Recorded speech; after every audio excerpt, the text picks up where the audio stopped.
Hi friends, welcome to Vivikta cooking. ఇవాళ మన recipe వచ్చేసి gobi fried rice, street style gobi fried rice అండి.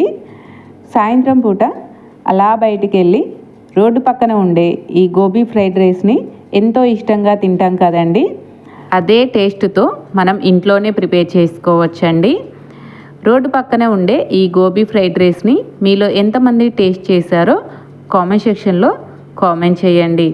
మరి ఈ గోబీ ఫ్రైడ్ రైస్ని ఎలా ప్రిపేర్ చేసుకోవాలో చూసేసేయండి.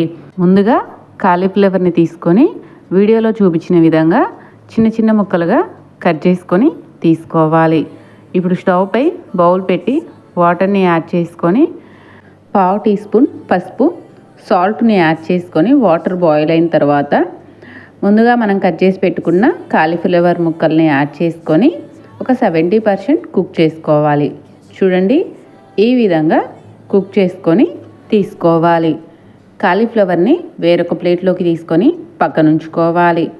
ఇప్పుడు ఒక బౌల్లోకి 2 టేబుల్ స్పూన్ల కార్న్ఫ్లోర్, 2 టేబుల్ స్పూన్ల రైస్ ఫ్లోర్ని యాడ్ చేసుకొని 2 టేబుల్ స్పూన్ల శనగపిండిని కూడా యాడ్ చేసుకొని 1/2 teaspoon salt, 1/2 teaspoon కారం, 1/2 టీ స్పూన్ పసుపు, 1/2 టీ స్పూన్ అల్లం వెల్లుల్లి పేస్ట్, 1/2 టీ స్పూన్ వేయించి పొడి చేసుకున్న జీలకర్ర పొడి, 1/2 టీ స్పూన్ గరం మసాలాను యాడ్ చేసుకొని మొత్తం బాగా కలిసే విధంగా కలుపుకోవాలి.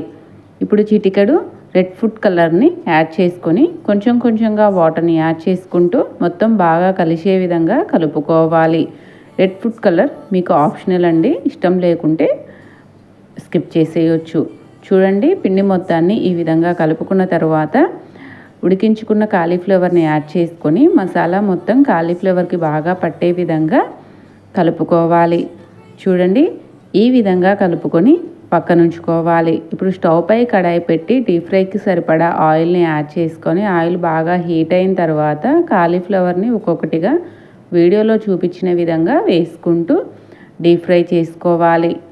మంటని మీడియం టు హై ఫ్లేమ్లోకి అడ్జస్ట్ చేసుకుంటూ డీప్ ఫ్రై చేసుకోవాలి. బాగా క్రిస్పీనెస్ వచ్చేంత వరకు డీప్ ఫ్రై చేసుకొని తీసుకోవాలి. ఈ వీడియో కనుక మీకు నచ్చినట్లయితే ప్లీజ్ లైక్ చేసి మీ ఫ్రెండ్స్ అండ్ ఫ్యామిలీకి షేర్ చేయండి. చూడండి, ఈ విధంగా కాలీఫ్లవర్ డీప్ ఫ్రై అయిన తర్వాత వేరొక బౌల్లోకి తీసుకొని పక్కన ఉంచుకోవాలి. ఇప్పుడు ఉడికించుకున్న రైస్ని తీసుకోవాలి. నేను ఇక్కడ ముందుగానే రైస్ని ఉడికించుకొని తీసుకున్నానండి. చూడండి, పూర్తిగా చల్లారిన రైస్ని తీసుకొని పక్కన ఉంచుకోవాలి. ఇప్పుడు స్టవ్ పై కడాయి పెట్టి 1 టీ స్పూన్ ఆయిల్ని యాడ్ చేసుకొని పొడవుగా కట్ చేసుకున్న ఒక ఆనియన్, చిన్న ముక్కలుగా కట్ చేసుకున్న ఒక 2 పచ్చిమిర్చిని యాడ్ చేసుకొని ఫ్రై చేసుకోవాలి. ఆనియన్ కాస్త ఫ్రై అయిన తర్వాత పొడవుగా కట్ చేసుకున్న ఒక క్యాప్సికమ్, క్యారెట్, క్యాబేజీని యాడ్ చేసుకొని ఫ్రై చేసుకోవాలి. మంటను మీడియం ఫ్లేమ్లో ఉంచుకొని ఫ్రై చేసుకోవాలి. వెజిటేబుల్స్ అన్నీ కాస్త ఫ్రై అయిన తర్వాత ముందుగా మనం ఫ్రై చేసి పెట్టుకున్న కాలీఫ్లవర్ని యాడ్ చేసుకొని రైస్ని యాడ్ చేసుకొని 1/2 teaspoon salt, 1 teaspoon vinegar, 1 teaspoon green chilli sauce, 1 teaspoon soya సాస్ని యాడ్ చేసుకొని మొత్తం బాగా కలిసే విధంగా కలుపుకోవాలి. మీకు సాల్ట్ కాస్త తక్కువగా అనిపిస్తే మరి కాస్త అడ్జస్ట్ చేసుకొని మొత్తం బాగా కలిసే విధంగా కలుపుకొని సర్వ్ చేసుకుంటే street style gobi fried rice ready.